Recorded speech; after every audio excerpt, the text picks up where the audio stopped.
It may be worthwhile to consider the following idea if you are stuck in trouble and God appears distant.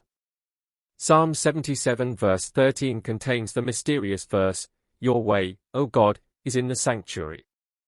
Now the word sanctuary is ambiguous and sometimes translated as holiness.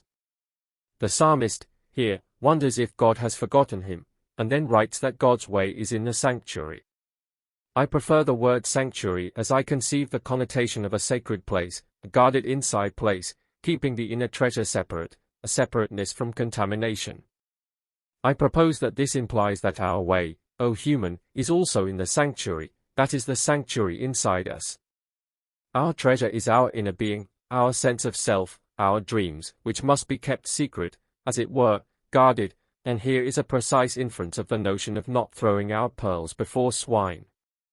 Our way of power, our way of escape, our way of victory, must be the way of the sanctuary. If you had spilled yourself to others, by thinking too much of others, talking to them in your mind, agreeing with their resonance of reality, then be still, be self-aware, hold your sacredness in your eyes, and then you can restore the sanctuary and victory. Because the devourers need your mind to be porous, leaking out your treasure and spilling into the streets. When Samson shared his treasure, he was devoured. Think of this more as inner guardedness of the treasures of self rather than neurotic paranoia in relation to others. It is not isolation, it is a keeping of sanctity of self. The Stoics come near this idea. On another note, I think of this Samson and his skeletons, the carcass of the lion, and the jawbone of the donkey.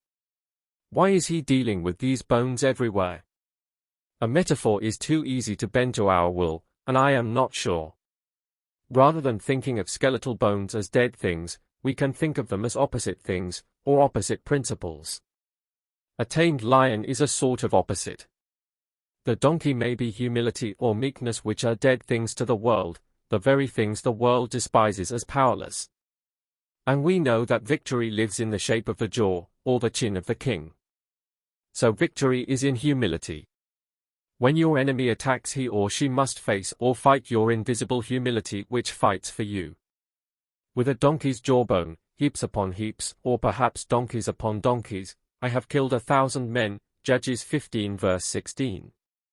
So your enemy is transformed into a donkey, or more specifically, into a comparative measurement of your humility. But the power of humility comes from your sanctuary, otherwise it may have no power. In slumber in my inner mind I saw a man near the shore of a calm pond. He delivered a boat or little ship to me, but the boat was in the shape of a swan. Now he didn't say anything to me, but then an angel appeared there in the air, and he looked at me and gave me a staring look, widening his eyes, as if to say to me, regarding the swan boat, "You must do this, and you can do this. We believe in you, and you must believe in yourself."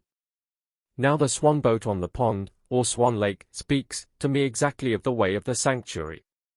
This way of the swan is the path of separateness of inner self, of stillness, like the blue lake, of UN contamination, of only seeing lovely things, of walking in wonder and awe, of holding this sense of beauty of self, and of power, of holding it and guarding it and believing in the power of its way.